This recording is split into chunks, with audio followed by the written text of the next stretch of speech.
Good evening, Dan Fitzpatrick here, StockMarketMentor.com, and I'm doing Digital Turbine today because I've featured this in yesterday's free chart video, chart of the day as I call them.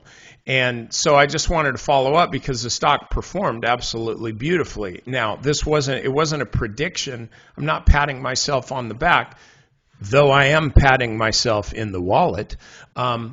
But I mentioned yesterday, I didn't know that the stock was going to break out. It sure looked like kind of a coiled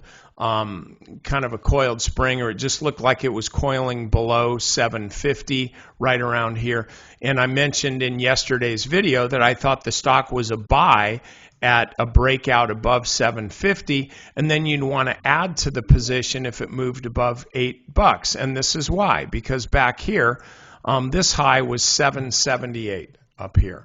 And then the last high back here was 784 right here. So not $8, but close enough to where if the stock were to break through 750 and still have enough momentum to get up towards $8, I would think after, you look at, like, let's say the kind of consolidation started here.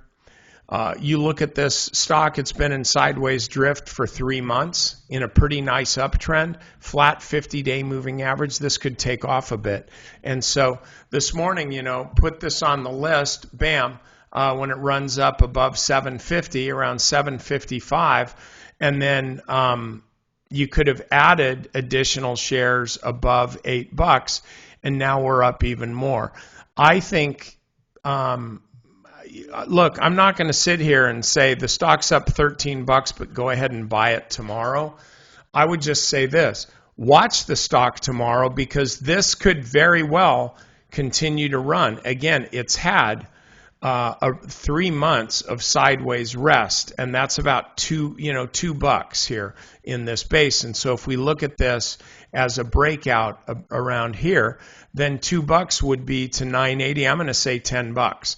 So I can see this stock running up to $10 in the not too distant future, the way it's trading. I just don't know if it's going to do it in a straight line.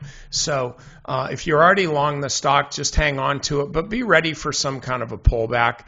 And if the stock does pull back to, say, 780 or so, it should be finding buyers. That should be the extent of the pullback.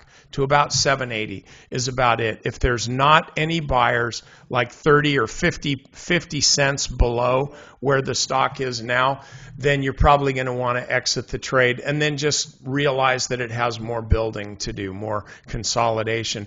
Me, personally, I think this stock's going to run. So anyway, I hope you got in on it. And members, we'll go over this as well as some other stocks that are working. We're starting to get more and more stocks that are working, so I want you to be making that money.